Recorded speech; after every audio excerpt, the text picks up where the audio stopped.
versículo 14. Isaías 28, versículo 14.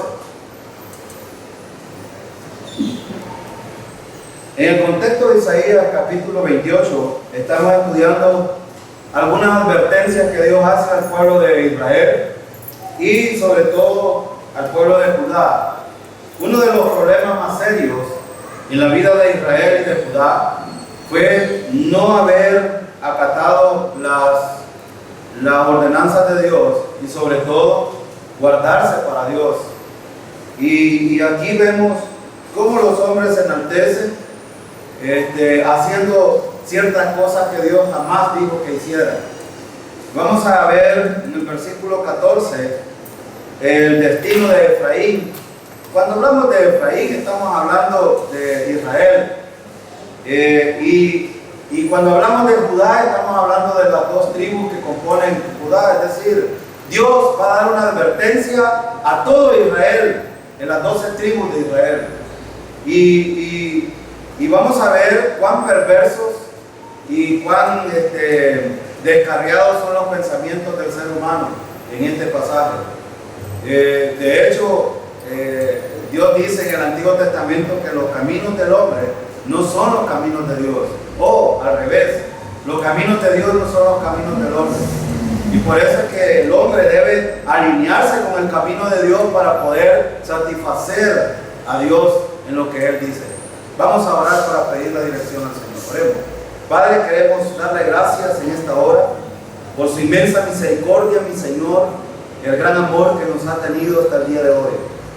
Recordamos, Señor, el sacrificio de Cristo Jesús, hecho de una vez y para siempre por nuestros pecados. Gracias, Padre, por ese sacrificio maravilloso que nos redime, que nos compra, Señor, del mercado del pecado de una vez y para siempre. Queremos confesar nuestros pecados, Señor. Queremos decirle que hemos fallado de pensamiento, de palabra y de hecho. Hemos actuado de la manera que no corresponde, Señor.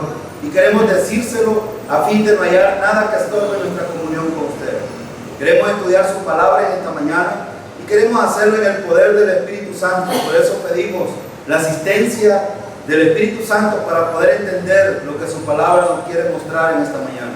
Pedimos estas cosas, Señor, en el precioso nombre de Cristo Jesús. Amén.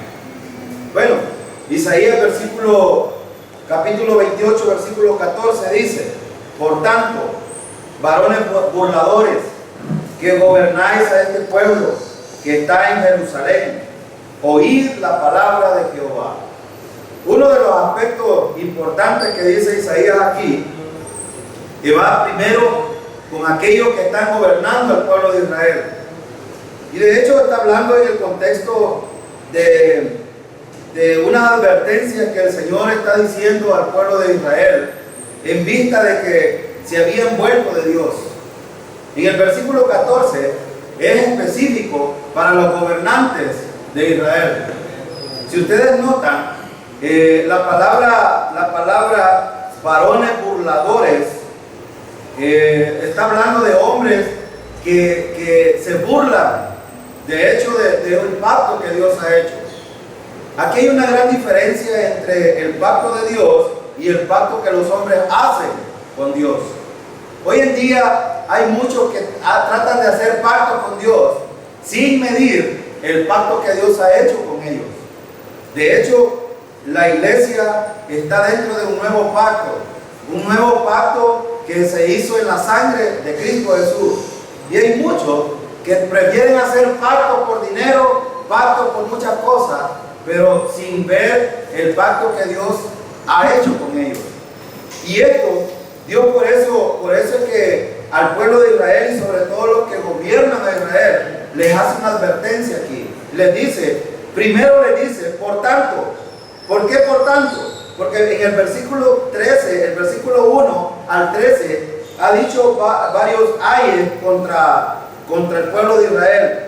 Y en el versículo 13 hay algo importante que Dios destaca por medio de Isaías al pueblo de Israel. Dice, la palabra pues de Jehová le será mandamiento tras mandamiento, mandato sobre mandato, renglón tras renglón, línea sobre línea, un poquito allí, otro poquito allá, hasta que vayan y caigan de espaldas y sean quebrantados, alzados y presos. Entonces, este cumplimiento de esta profecía del versículo 13 se fue dando vez tras vez en el pueblo de Israel por una simple razón, porque el pueblo de Israel no vio hacia la palabra de Dios, siempre vio hacia sus gobernantes. Y de hecho, ¿cómo le llaman los gobernantes aquí a Isaías? O mejor dicho, Dios les dice escarnecedores, o les dice burladores. ¿De quién se burla una persona que no ve hacia la palabra de Dios? De Dios mismo. Entonces, cuando los creyentes no estamos viendo la palabra de Dios, es a Dios a quien estamos burlando.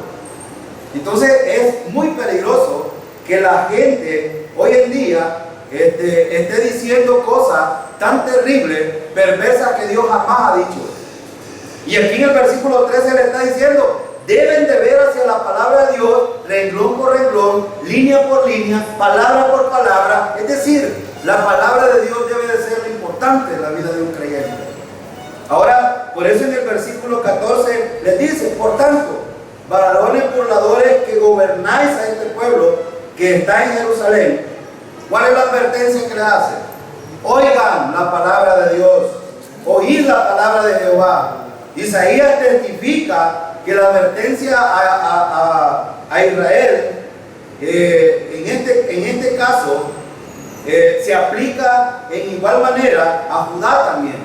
Es decir, no solo es a las 10 tribus de Israel, sino también a las 2 tribus de Judá que componen el total de Israel.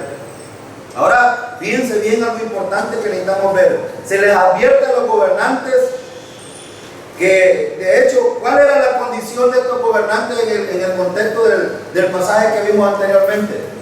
Se embriagaban. ¿Y la embriaguez a qué lleva?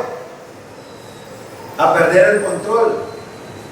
Es decir, una persona que se embriaga es una persona que pierde el control. Los gobernantes de Israel se habían embriagado con muchas cosas, con vino, habían abrazado otras tradiciones paganas, que esto les hacía perder el control o el dominio propio para poder gobernar. Y Dios les advierte aquí. Dios por eso les dice, eran burladores, se estaban burlando de Dios. Dios ha prometido un pacto con Israel, Dios. Sí, pero Israel trataba de hacer pacto con otro medio. Miren lo que dice versículo 15. Miren lo que dice: por cuanto habéis dicho, pacto tenemos hecho con la muerte, e hicimos convenio con el Seol. Cuando pase el turbión del azote, no llegará a nosotros, porque hemos puesto nuestro refugio en la mentira, y en la falsedad nos esconderemos. Es tan terrible, hermano, ver la perversidad de un pueblo que había visto las maravillas de Dios desde que fueron sacados de Egipto. Y de hecho, ¿recuerdan ustedes que Dios hizo un pacto con Israel, con Abraham? Pero es un pacto condicional o incondicional el que hizo Dios con Israel. Incondicional. Pero ellos estaban tratando de condicionar con mentiras un pacto diferente. Y esto es lo terrible. Muchos, por ejemplo, hoy tratan de hacer pactos diferentes, pero sin medir el pacto que Dios ha hecho con las personas y con el mundo. De hecho, del pacto hecho a Abraham sale la bendición para todas las naciones. En ti serán benditas todas las familias de la tierra. Y en ti tiene una connotación doble. Es decir, de la procedencia de Abraham y del Mesías, el Cristo, que iba a ser la bendición que provee Dios para la gente.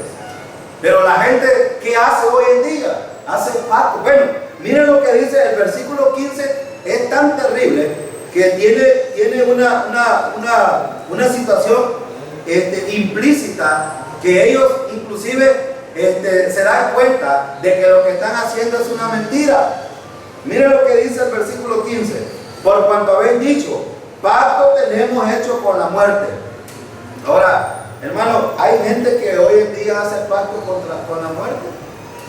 Sí, hace pacto con la muerte. ¿Y hacer pacto con la muerte qué es? ¿Qué es hacer pacto con la muerte? Hacer pacto con la muerte, entre comillas, según la gente, hacer pacto con el diablo. Y otra cosa, fíjense, miren lo que dice el versículo. E hicimos convenio con el Seol. ¿Qué es el Seol aquí? Es el sepulcro. Es decir, ¿qué están diciendo en otras palabras los judíos aquí? Y los gobernantes, sobre todo ellos, están diciendo, no se preocupen, pueblo de Israel. Nosotros, los que le gobernamos, hemos hecho un convenio con la muerte y con la sepultura, con el sepulcro. No les va a pasar nada. Ellos están diciendo, no se preocupen. Como hoy, disfrazadamente, muchos le dicen a la gente, no se preocupe. Si usted se bautiza, si usted cumple los mandamientos, si usted cumple con los rituales de la iglesia, no se preocupe. Hay un pacto hecho que usted no va a caer en estas cosas. Miren qué terrible es. Y de hecho ellos estaban diciendo, no nos va a pasar nada. Miren lo que dice el versículo. Dice, cuando pase el turbión del azote, no llegará a nosotros, porque hemos puesto nuestro refugio ¿en quién? En la mentira. Ellos están asumiendo incorrectamente que su convenio con el Seol y con Satanás o el ejército invasor, basado en su mentira, que pasan por creencias, lo guardará del azote destructivo, la plaga o lo que venga a Israel. Es más, basado en lo que ha pasado a Israel, hermano, Israel se ha escapado de la disciplina de Dios, o ha sido azotado por Dios. Ha sido azotado.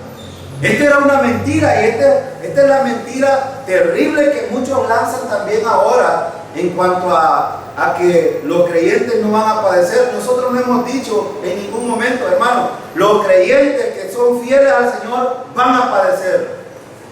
Vamos a padecer. Y no les vamos a dar una mentira como esta diciendo, es más, imagínense que hoy en día nos soltáramos nosotros a decirle, hermano, y esta es una verdad, voy a decirlo, es una verdad que está dentro de este pasaje, en el sentido que hay algo esperanzador para nosotros, que aunque pasemos la muerte, estaremos asegurados en la presencia de Dios.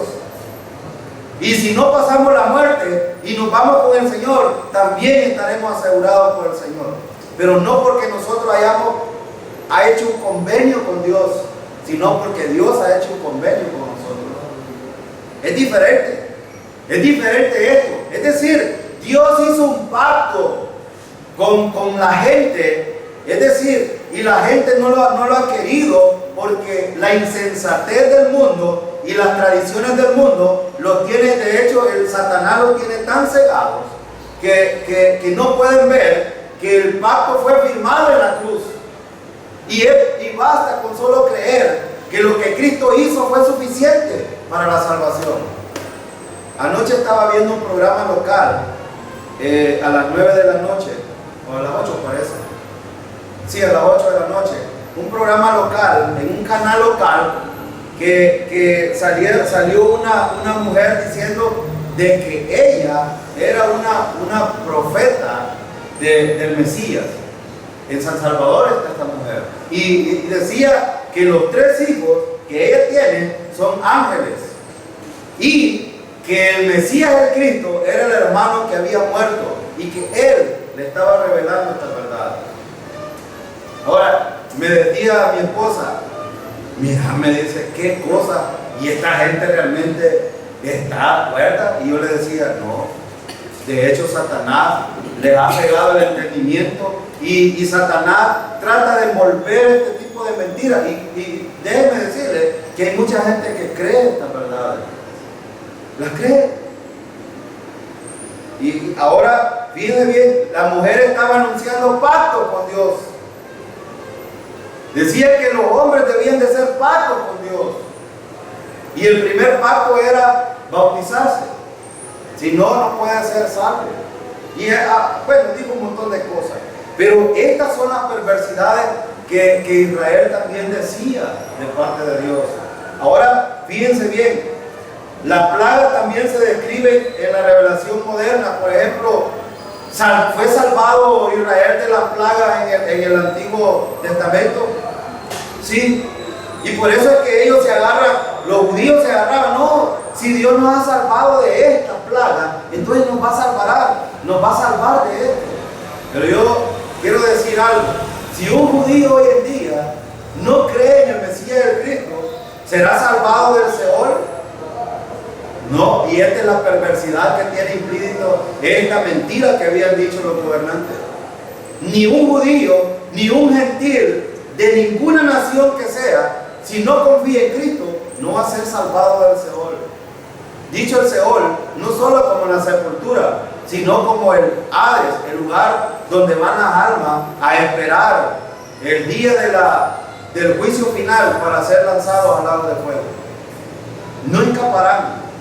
Entonces, el versículo 15 es un versículo tan perverso que los judíos, es decir, como la mentira que vendieron los sacerdotes en el tiempo de Jesús, cuando resucitó, le dijeron a los soldados: tomen este dinero, vayan y divulguen que se robaron el cuerpo de Jesús. Y hasta el día de hoy, dice la Biblia que en Jerusalén todavía se ventila este dicho. Ahora, ¿es una perversidad esta? Es una perversidad, porque tratan de tapar y ocultar el evangelio puro, el de salvación. Versículo 16, miren lo que dice el 16. Por tanto, ¿por qué? Por lo que han dicho falsamente. Miren lo que dice: por tanto, Jehová el Señor dice así. Miren lo que va a decir Dios en estos versículos. El versículo dice así: he aquí que yo he puesto en Sión por fundamento una piedra probada, angular, preciosa, de cimiento estable. El que creyere no se apresure. Yo tengo una versión diferente, dice en el final: el que crea no se apresurará. ¿No se apresurará en qué? ¿Qué es lo que ha dicho el versículo anterior? El versículo anterior ha dicho que ellos han hecho pactos diversos con otras personas, con otros sistemas. Ha dicho que han hecho pactos con gobiernos, ha dicho que ha hecho pacto con la muerte, ha dicho que ha hecho pacto con la sepultura. Pero miren lo que dice el versículo 16. Y ahora yo pregunto, la frase final: el que crea no debe huir en pánico, es una cuestión que debe de darnos seguridad y certeza a nosotros. ¿Saben por qué? Porque la esperanza de la salvación, tanto de los judíos como de nosotros hoy en día, no está puesta en pactos humanos, está puesta en pactos divinos. Y miren lo que dice el versículo 16: por tanto Jehová el Señor dice así: he aquí yo he puesto en Sión por fundamento una piedra probada, angular, preciosa, de cimiento estable. El que creyere no se apresure. ¿Y cuál es la piedra angular, hermano? Jesucristo. Jesucristo ha sido puesto ya en la piedra. ¿Y qué dice? ¿Reprobada o aprobada? ¿Quién la puso? Dios la puso. Noten que la salvación no depende de los seres humanos, depende de Dios. La salvación le pertenece a Dios. No es algo que los hombres o los seres humanos hacen. ¿Cuál es la condición que dice Isaías que el Señor le reveló que dijera? Yo no veo, tanto en el Antiguo Testamento como en el Nuevo Testamento, no veo cómo la salvación puede resultar del ser humano, si el ser humano es tan perverso. Bueno, en el versículo 15 hemos visto la perversidad de los judíos, diciendo que ellos pueden hacer algo para salvarse. Y el versículo 16 está diciendo: no, Dios dice, la única manera de salvarse es que crean en la piedra angular. Y la piedra angular es Jesucristo. Y está aprobada por Dios. ¿Reprobada por quién? Por los hombres, pero por Dios aprobada. Y todo aquel que cree en esa piedra angular. Es más, aquí hay otra cosa importante. Miren lo que dice el versículo 16.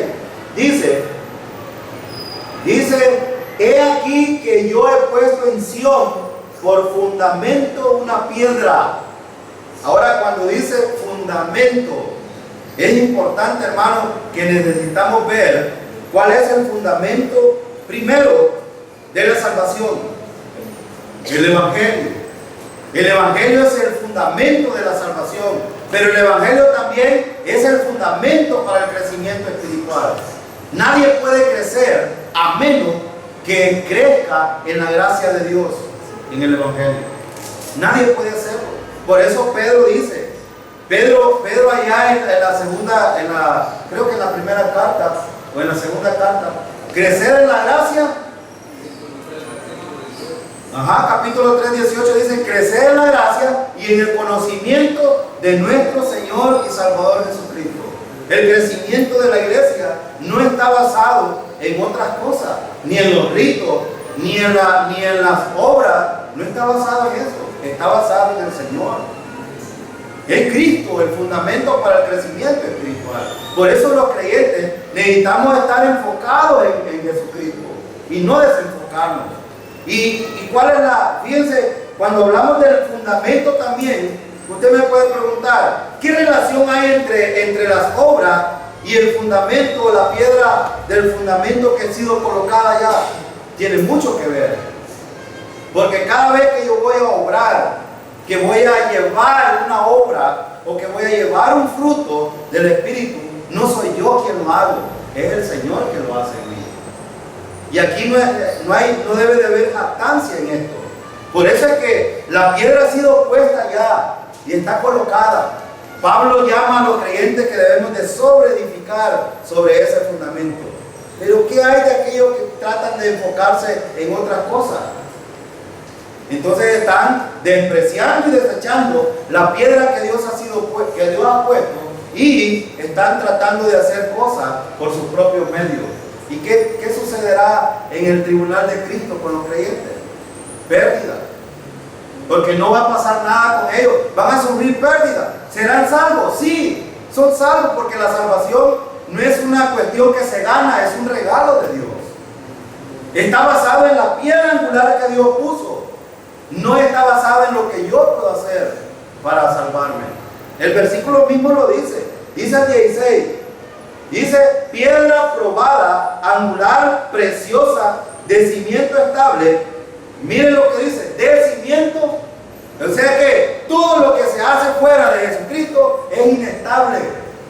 Tanto debe de ser inestable para mí, como también inestable para el Señor. ¿Por qué? Porque no está sustentado en la piedra angular.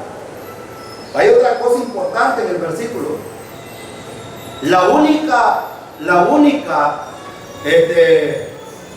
único que Dios establece para que una persona pueda tener seguridad es creer. Miren lo que dice el versículo. El que creyere no se apresure. En esta versión dice, el que crea no se apresurará. ¿No se apresurará qué? Es decir, el que cree, hermano, yo no sé cuántos de ustedes pasan dificultades. Bueno, yo creo que todos pasamos dificultades diversas, algunos de enfermedad, otros problemas económicos, otros problemas con la gente, con nuestros compañeros de trabajo. Bueno, todos tenemos problemas. Pero la situación es que la salvación está asegurada, hermano, en el Señor. Está asegurada. Y si la salvación está asegurada y usted tiene certeza de la salvación, entonces, ¿qué cosa le puede atribular a usted a fin de que pueda pensar en un momento que no está seguro en el Señor? ¿Qué cosa? Bueno, Pablo por eso escribió Romanos capítulo 8, porque sabía que los creyentes en cierta medida vamos a dudar de nuestra salvación. Pero en el versículo 33 en adelante dice, porque yo estoy seguro que ni lo alto, ni lo profundo, ni lo porvenir, ni ninguna otra cosa creada me podrá separar del amor de Dios que es en Cristo Jesús. Es en Cristo Jesús, hermano, que está asegurado todo. Gloria a Dios, porque es así. Porque si fuera por nuestra fuerza, yo creo que ninguno de nosotros estaría hoy seguro de la salvación. Ninguno. Pero aquí hay muchas cosas importantes.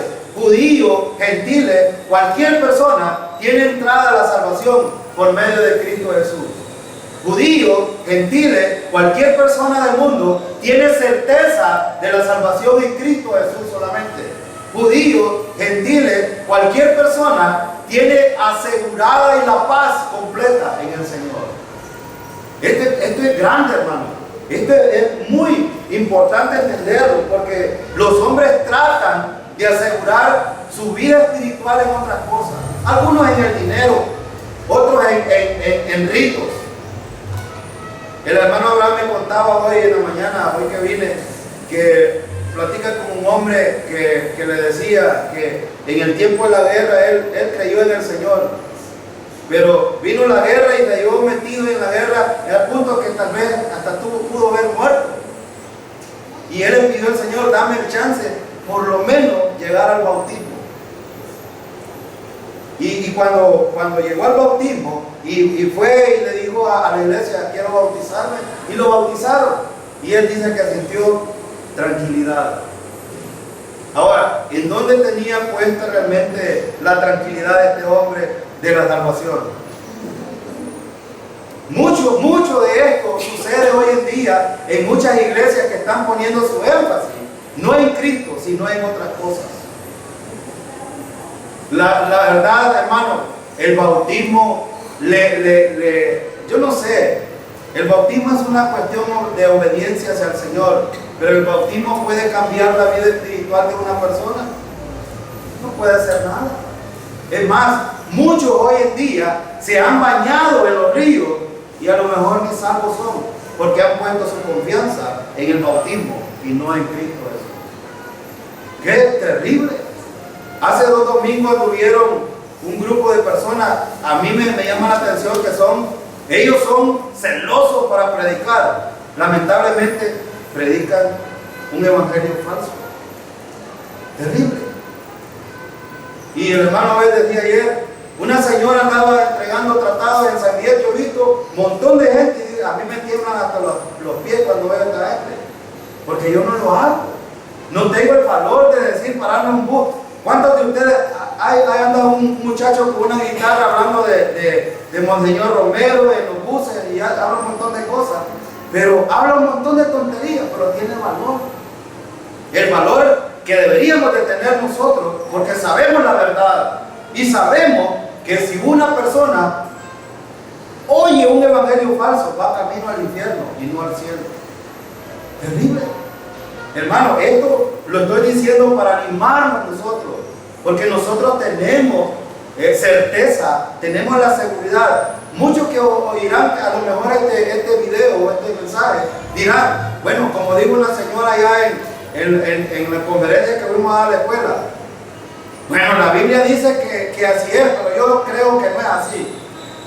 A lo mejor muchos dirán esto así, porque de hecho el diablo es el primero que llega cuando uno está predicando el evangelio y quita la palabra del Señor para que no la crea. Así dice la parábola del sembrador. Y por eso la primera tierra no son salvos, porque reciben la palabra, pero de repente viene el diablo y se la quita y dice, no, la Biblia dice que así es, pero yo digo que no es así. Pero aquí, ¿qué es lo importante, hermano? No lo que yo digo, no lo que el pastor dice, sino lo que la Biblia dice. Y por eso la advertencia que Isaías hace al pueblo de Israel: oigan la palabra, porque ahí es donde está la clave para la salvación y para la vida práctica. Versículo 17, miren lo que dice: y ajustaré al juicio a cordel, y a nivel la justicia, y granizo barrerá el refugio de la mentira, y aguas arrollarán el escondrijo. Aquí Isaías usa muchas palabras que son que yo creo que todas las entendemos, sobre todo los albañiles entienden mucho esto, y los carpinteros. Por ejemplo, quiero explicar este versículo. Dice: ajustaré el juicio a cordel. Ahora, por ejemplo, en la albañilería, hermano Brown, usted que es albañil sabe para qué le usa. Para que el nivel quede correcto, para que, por ejemplo, cuando van a hacer el fundamento, se tira una pita para que la línea quede recta. Bueno, ¿qué es lo que dice que va a ser recto Dios aquí? Miren lo que dice el versículo. Y ajustaré el juicio a cordel. Es decir, hermano, aquellas cosas que no están correctas en Israel, aquellas cosas que no están correctas, Él las va a enderezar, las va a poner en el lugar correcto. Y miren, el versículo también dice otra cosa. Y a nivel la justicia. ¿Para qué se usa el nivel en la albañilería? Allá en la escuela a mí me da risa porque yo traté de hacer una acera en la casa, porque para ahorrarme, le dije yo, y me quedó toda panda. Cuando llueve se hacen cosas porque no tomé nivel. Y en la escuela donde yo trabajo, claro, los padres de familia algunos son de hacha y machete, y le pudieron hacer una aula y no la pudieron recta, y no que la dejaron panda con la otra. Y hay una pared que quedó doblada. ¿Por qué? Por no haber puesto el nivel correcto. Pero hermano, Dios sabe, aquí hay algo importante que quiero decir. Dios sabe los problemas que tiene Israel y que tenemos nosotros hoy en día. Sí, Dios sabe los problemas espirituales que tenemos. ¿Y sabe qué va a hacer Él? Él los va a poner en el nivel correcto. Ahora, no nos extrañe, hermano, que en cierta medida el Señor esté tratando cada momento con nosotros, porque Él lo va a poner en su lugar. En otras palabras, a Dios no se le escapa nada. A Dios no le escapa nada. Y aunque yo quiera burlarme de Dios, bueno, Él a lo mejor se va a reír. Mi hijo, lo voy a enderezar. Y este enderezar, hermano, esto ponerlo en el nivel correcto, implica a lo mejor sufrimiento. Los creyentes no vamos a escapar del sufrir. Y yo no estoy diciendo que si usted está sufriendo hoy es porque el Señor lo está castigando, no necesariamente. A veces sufrimos por nuestras consecuencias. A veces sufrimos porque Dios nos está probando. A veces sufrimos porque Dios nos está disciplinando. Pero necesitamos saber nosotros, en nuestro interior, qué es lo que está sucediendo en nosotros. Y si no, si somos necios como estos, que estaban diciendo cosas perversas, entonces Dios va a tratar con nosotros y nos va a poner en el nivel que debemos estar. Está diciendo con Israel, yo lo voy a enderezar. Hermano, si usted ve la historia de Israel, cuando Dios trata de enderezar a Israel, ¿qué hizo con Israel? Bueno, solo imagínense cuando Moisés fue a traer los 10 mandamientos, las tablas del 10 mandamientos, y el pueblo ya se había pervertido. ¿Qué sucedió cuando Moisés bajó? ¿Qué hizo Dios? Disciplinó y quitó. No recuerdo cuántos murieron ese día ahí, pero murió una multitud de gente ahí. ¿Eran creyentes estos o eran inconversos? Eran creyentes, por eso trató con ellos. Si no hubieran sido creyentes, los hubiera apartado, los hubiera dejado, no les hubieran importado. Pero eran creyentes, trató con ellos. Un día nosotros vamos a ver a la gente allá en el milenio y les vamos a preguntar, bueno, ¿y qué pasó con ustedes? Pero es obvio, en el pasaje dice que ellos querían, como el día de hoy, la gente necesita ver algo para adorar. Aunque sea cualquier tontería, pero necesitan. Ayer estaba viendo la noticia que hay una cosa que apareció ahí pintado que parece la Virgen María, y la gente va y adora eso. Hay gente tan ciega espiritualmente que necesita ver algo para adorar, hermano. Por eso creo que el interés de Dios era no revelarse a nadie. ¿Saben por qué? Para que por fe creyéramos que Él existe.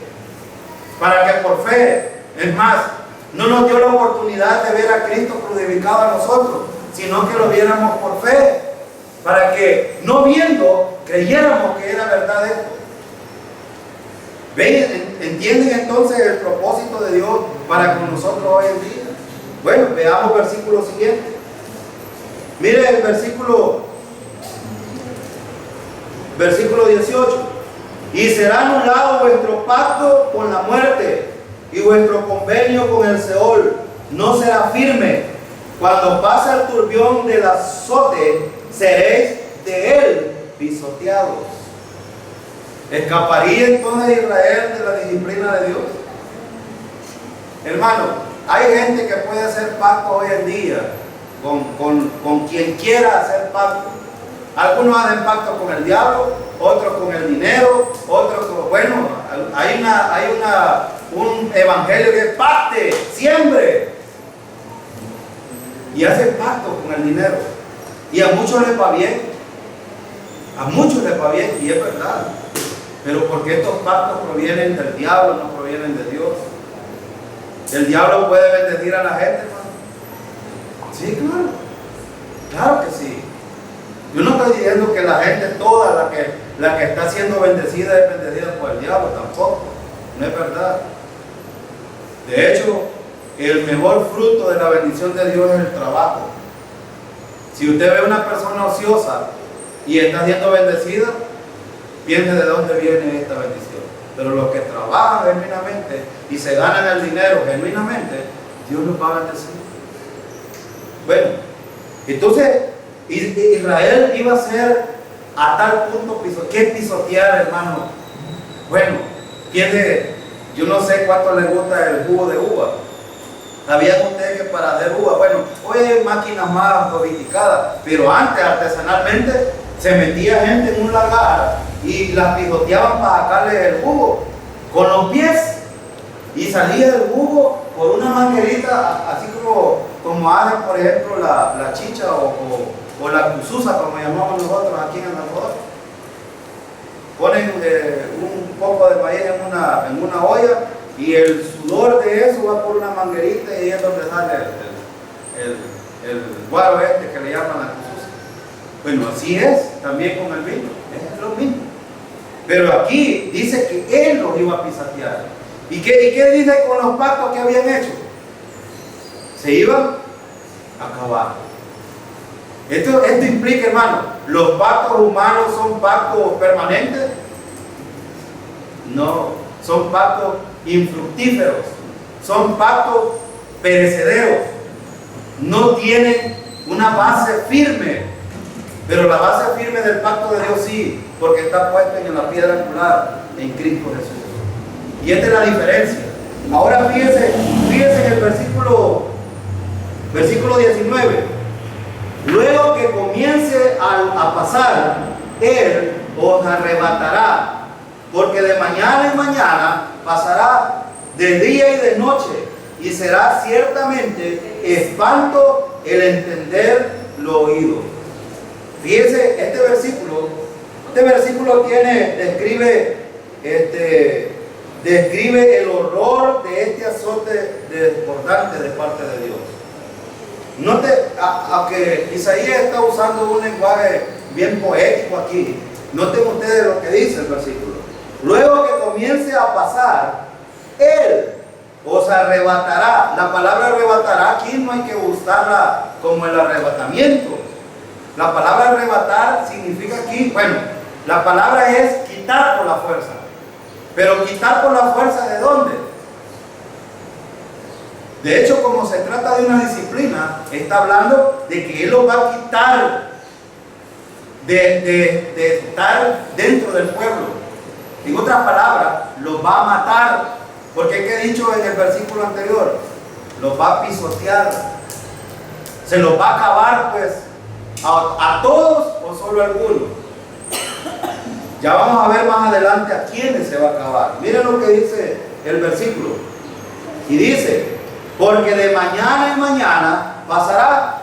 ¿Qué significa esto de mañana en mañana? Que va a ser permanente, día y de noche. Esto, es decir, algún judío puede escapar de esto. Bueno, eso es lo que decían anteriormente. Ni el Seol ni la muerte va a pagar por nosotros. Pero ¿qué está diciendo Dios? No se confundan. Día de mañana en mañana yo voy a pasar. Y mira lo que dice el versículo también. Dice, de día y de noche, y será ciertamente espanto el entender lo oído. A nosotros nos puede parecer, hermano, así como quien dice, es de un cuento nomás. Es una historia nomás. Cuando leemos la historia de Israel, algunos de nosotros a lo mejor nos impactan, porque creemos que es verdadero. Y algunos solo quizás lo tomamos como no, esa es una historia. Por ejemplo, hablar de la gran tribulación que va a venir sobre el mundo entero. Algunos dicen, eso solo es una historia. Pero hermano, la gran tribulación va a ser terrible. Sí, terrible. Hay tantas cosas y por eso no insistimos en invitarles a que vengan a los estudios el día sábado para que entiendan lo que ha de venir. Y hay algo que me llena de gozo cada vez que estudio Apocalipsis, y es que la iglesia está en el cielo gozando y disfrutando con el Señor, y todas esas cosas no las vamos a pasar nosotros. ¿Y saben por qué? No porque hayamos hecho, sino por la gracia y la misericordia de Dios. Gloria a Dios por eso, porque nos ha apartado de tantas cosas que son terribles en el futuro. Bueno, los judíos a lo mejor decían aquí, dice, y será ciertamente espanto al entender lo oído. Oír una cosa es una cosa, pero pasar por esa situación es diferente. Cuando nosotros hablamos de la disciplina de los creyentes o hablamos de las pruebas de los creyentes, cuando venimos al culto de oración, a nosotros entendemos los sufrimientos de los hermanos. ¿Entendemos? ¿Sabe por qué? Porque de hecho, una cosa es como un dicho popular que verla pasar no es lo mismo que tenerla. No es lo mismo. No es lo mismo, hermano, que usted esté pasando dificultades, que le digan, mire, va a pasar esto. No es lo mismo. Y los que hemos pasado dificultades sabemos y entendemos los sufrimientos que se pasan con todas estas cosas. Entonces esto iba a pasar. Ahora, hermano, ¿esperaría usted pasar las situaciones? Hablemos de la disciplina del Señor para entender lo que Dios puede hacer en usted. Yo diría, sería una insensatez eso. Mejor entender ahora. Por eso es que vimos en Romanos, ¿para qué describió el Antiguo Testamento? Como ejemplo para nosotros, para que nos enseñara a nosotros no pasar estas cosas que Israel iba a pasar. Entonces hay que aprender de esto. Estamos estudiando Isaías, es un libro que nos ha llevado tanto tiempo ya, pero hermano, ¿cuánto hemos aprendido del pueblo de Israel? ¿Cuánto hemos aprendido nosotros? Evaluémonos, cada uno. ¿Hemos aprendido la lección o solo estamos viendo la historia de Israel como una historia como se ve en la mitología griega, la Odisea, la Ilíada y todo este tipo de cosas?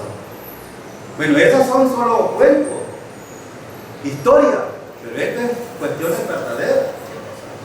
Entonces, el estudiar Isaías debe de animarnos a nosotros a aprender que no nos pase lo mismo que a ellos les ha pasado. Versículo siguiente, 20. La cama será corta para poder estirarse, y la manta estrecha para poder envolverse. ¿Qué está diciendo Isaías aquí? ¿Para qué sirve la cama, hermano? Para descansar, ¿verdad? En la noche, acostarse. ¿Qué está diciendo Isaías aquí? No habrá tiempo para eso. Algunos piensan, nosotros, gloria a Dios, hermanos, que tenemos una cama, que podemos llegar a acostarnos y hasta nos sobran colchas para, aquí ni las ocupamos, pues. Qué bendición de Dios, ¿verdad? Porque pues sí, yo me acuesto y yo no ocupo una colcha. Y fui varias veces a Estados Unidos y allá me decía mi hermana, ¿y por qué no te arropas? Es que yo tengo calor y este ambiente me gusta. Porque yo soy muy caloriento, miren cómo estoy chorreando. Porque es de hecho. Pero aquí no va a haber espacio ni de acostarse ni de arroparse. Los judíos no van a tener espacio. Ni en el tiempo que sucedieron estas cosas, ni en el tiempo de la tribulación. Por eso Mateo 24 dice, ay de las que estén en cinta, porque ¿saben qué? Van a querer estar acostadas descansando y no van a tener chance. van a andar huyendo.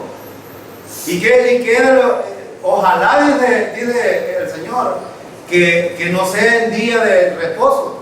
Porque ¿qué va a pasar en día de reposo? Los judíos en día de reposo no pueden caminar más de 1 kilómetro. No pueden.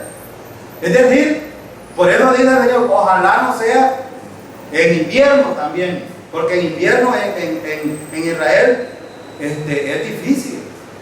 Es muy difícil. Aquí les está diciendo, no van a tener chance de descanso. Hermano, qué bendición tenemos nosotros, que ahora a las 9, 10 de la noche nos acostamos, tenemos un lugar donde acostarnos. Y bueno, hay que darle gloria a Dios por eso. Pero mire el versículo 21. Porque Jehová se levantará como en el monte Parasín, como en el valle de Gabaón. Se enojará para hacer su obra, su extraña obra, y para hacer su operación, su extraña operación. Aquí en el versículo 21 atestigua que el Señor traerá la destrucción sobre el ejército invasor. Es decir, Dios de hecho está diciéndole a Israel, yo lo voy a castigar. Pero ahora está hablando de dos cosas, obra extraña, y también Él dice otra cosa, operación extraña. Ahora, fíjense que aquí hay dos cosas bien importantes, pero hay algo que necesitamos ver. Jehová se levantará con el monte de Parasín. El Parasín fue un lugar donde Dios tuvo varias batallas, como también en ¿cómo se llama? Gabaón. Si quieren ustedes, leamos un versículo en Parasín que habla de esto, en 2 de Samuel. Vaya a 2 de Samuel, capítulo 5. Vaya a 2 de Samuel, capítulo 5.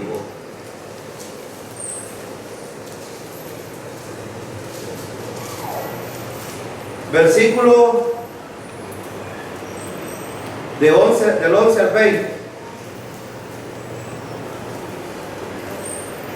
Aquí está hablando de la alianza de David. Vamos a leer. Dice, también Hiram, rey de Tiro, envió embajadores a David y mandaderos de cedro y, estoy leyendo, sí, madera, ¿verdad? Sí, madera de cedro, sí. Y carpinteros y canteros para los muros, los cuales edificaron la casa de David. Y entendió David que Jehová le había confirmado por rey sobre Israel, y que había engrandecido su reino por amor de su pueblo Israel. Y tomó David más concubinas y mujeres de Jerusalén, después que vino de Hebrón, y le nacieron más hijos e hijas. Estos son los nombres de los que le nacieron en Jerusalén: Samúa, Sabad, Natán, Salomón, Ibar, Elisúa, Nefer, Jefía, Elisama, Eliada y Elifelet. Oyendo los filisteos que David había sido ungido por rey sobre Israel, subieron todos los filisteos para buscar a David. Y cuando David lo oyó, descendió a la fortaleza. Y vinieron los filisteos y se extendieron por el valle de Refaim. Entonces consultó David a Jehová diciendo, ¿iré contra los filisteos? ¿Los entregaré a mi mano? Y Jehová respondió a David, ve, porque ciertamente entregaré a los filisteos en tu mano. Y vino David a Baal Perasim, y allí los venció David, y dijo, quebrantó Jehová a mis enemigos delante de mí, como corriente impetuosa. Por esto llamó el nombre de aquel lugar Baal Perasim. Entonces ven ustedes, ahora la pregunta es, en este pasaje, ¿quién es el que hizo la obra? ¿La hizo David? La hizo Dios. Por eso está diciendo aquí, en el pasaje que tenemos, es Dios el que obra. Ahora aquí hay algo importante que podemos aprender. Hermano, quizá a lo mejor usted se considera inútil. Yo no sé cómo se considera usted, en cuanto a la obra del Señor. Pero una cosa sí es importante. Es bueno considerarse así, ¿sabe por qué? Porque si considera fuerte, puede enorgullecerse, puede inflarse. Y esto es peligroso. Pero cuando somos débiles, el Señor nos hace fuertes. Es que el poder que nosotros tenemos no es un poder humano, proviene del Señor. Y el Señor es el que obra en cada creyente, y esto debemos de entenderlo. Cuando usted va a predicar el Evangelio, deje que el Señor obre por usted. Y la obra que a las personas consideran una obra extraña, Dios la va a ver. Dios va a hacer que esa obra sea la obra de Dios. Yo no sé si usted entiende lo que acabo de decir, porque dije un enredo, pero hermano, lo que debemos de entender es lo siguiente. Si nosotros nos consideramos quizás no capaces de hacer las cosas, Dios es capaz. Lo que necesitamos entender es que Dios es capaz y puede hacer cualquier obra por medio de nosotros, como la hizo por David, la hizo con otras personas, la hizo con Moisés. De hecho, Moisés entendía que era inútil, hermano, ¿o no? Entendía que era inútil, pero miren las proezas que Dios hizo por medio de Moisés. Entonces esto es importante entender. Yo puedo ser inútil, pero el Señor, lo que necesito entender no es que soy inútil, sino que este inútil puede ser usado por Dios. Eso es lo que necesito entender. Amén, hermano. Fíjense el versículo 22.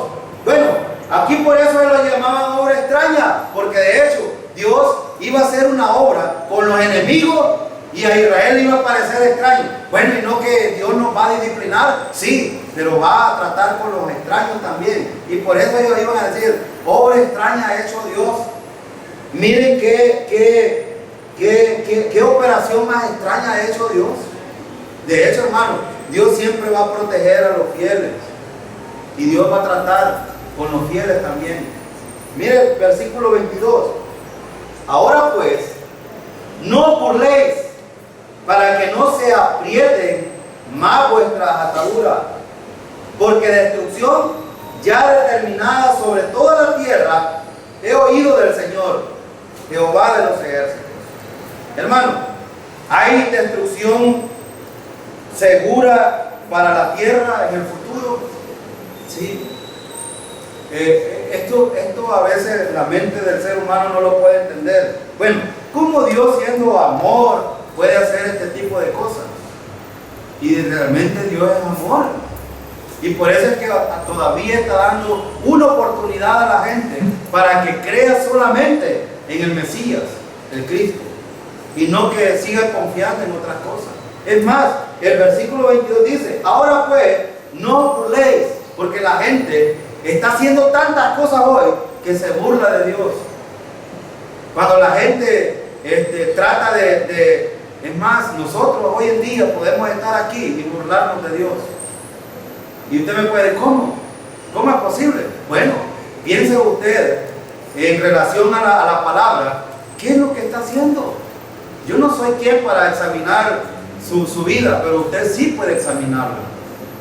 Usted sí puede entender lo que hace, y lo que es correcto y lo que es incorrecto, lo sabe. Entonces, cada uno de nosotros podemos evaluar nuestra vida a la luz de la palabra del Señor. Y si lo estamos haciendo lo correcto, estamos alabando al Señor. Pero si estamos haciendo lo incorrecto, entonces nos estamos burlando del Señor. Y no estoy hablando de estar solamente aquí. Estoy hablando de nuestras conductas allá afuera. De eso estoy hablando. En el trabajo estoy siendo honesto como creyente. Estoy dando buen testimonio a mis vecinos. Mi familia ve como que soy, de hecho, el testimonio es importante, hermano. Es muy importante. Y aquí por eso Isaías dice, no burléis, para que no se aprieten más vuestras ataduras. Cada vez que una persona o un creyente se está burlando de Dios, más enredado está en las cosas incorrectas. Si ustedes noten aquí, Israel estaba atado, hermano. Estaba muy atado. muy atados. Y esto nos puede pasar a nosotros. Nos podemos atar al sistema. Nos podemos atar a la conducta de la gente. Nos podemos atar a, por ejemplo, a muchas cosas paganas. Y esto es difícil renunciar porque nos encanta. Pero hermano, Dios es santo y Él quiere que también nosotros seamos santos. En nuestra manera de decir, posicionalmente ya lo somos, pero en nuestra vida práctica necesitamos hacerlo. Y cuando la gente oye la palabra santo, a veces esa palabra no le cabe, porque algunos inclusive deben de pasar largos tiempos para que allá en el Vaticano lo beatifiquen. Y no, la palabra santo significa apartado, significa que yo me aparto cada vez para el Señor, cada vez para el Señor. Ese es ser santo. Ahora fíjense bien, versículo 23. Estad atentos y oíd mi voz, atender y oír mi dicho. Hermano, aquí hay una advertencia, aquí hay algo importante que necesitamos ver. Los versículos 23 al 29, Isaías presenta la parábola del agricultor para ilustrar el método constante del Señor para llevar su palabra a las naciones y a gente de la tierra. El versículo 23 dice: estén atentos, oigan mi voz.